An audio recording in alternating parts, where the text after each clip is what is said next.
Thank you. Chair now recognizes the young lady from California, Ms. Barragan. Thank you. Madam Secretary, I serve as the second vice chair for the Congressional Hispanic Caucus, and it's been some time since you've come, you've met with us. Will you commit today to coming back to meet with the Congressional Hispanic Caucus? Yes. Okay, we do that soon? Yes. Great, thank you.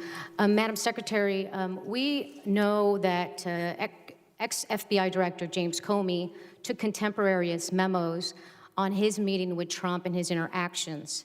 We also know that your former boss, Secretary John Kelly, also wrote contemporaneous internal memos about his interactions with the president, in particular, how he was ordered to give Mr. Kushner the top security clearance. My question is very simple, and I remind you, Ms. Secretary, that you are under oath. Have you taken any contemporaneous memos about your interactions with President Trump? No, I have not. Madam Secretary, do you know how many children have died in CBP custody under your tenure as Secretary? Yes, so we have the numbers for CBP and ICE. Can you give me the numbers of how many children have died?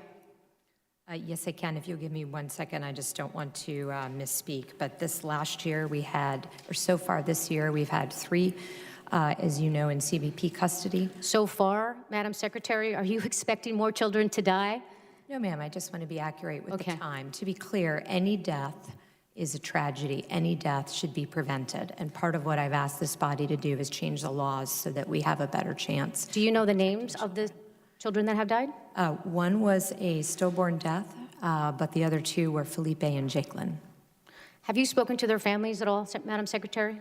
I have not spoken with their families, no, ma'am. Okay. I want to turn to a slide that I have. If we can put it up, there it is. You testified that asylum seekers are not being turned away at the ports of entry. Was that your testimony here today?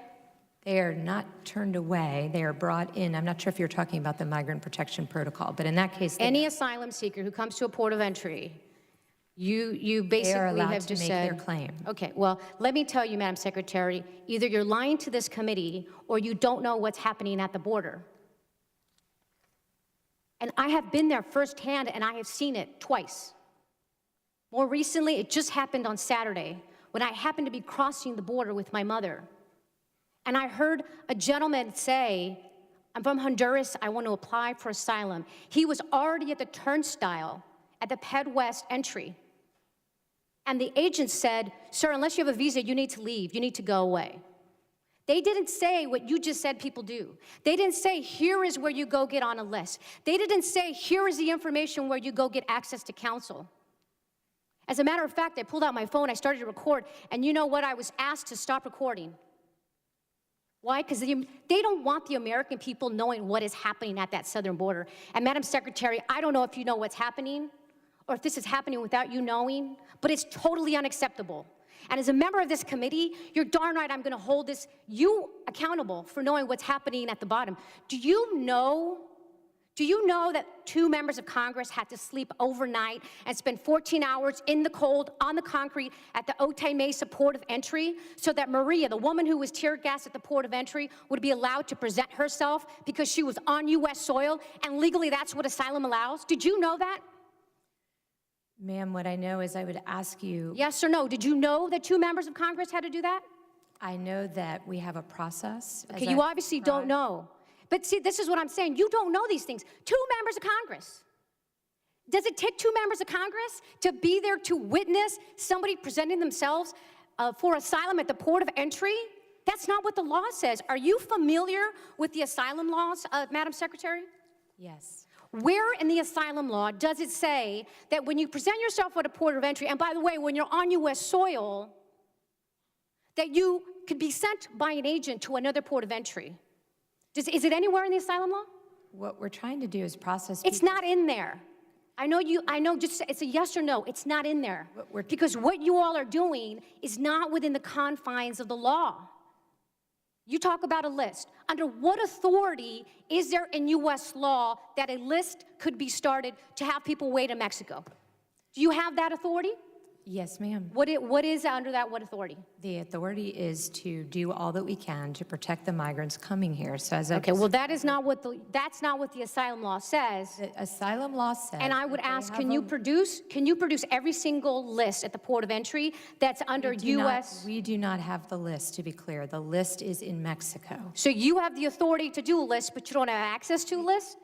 And you don't control that list? What I mean by the list, ma'am, is that So we you're take basically farming this out to the Would you like me Mexican to answer authorities? any of your questions? Well, you don't have answers. Well, but how do you know? Because you're not giving me the opportunity. Because these are simple yes or no questions.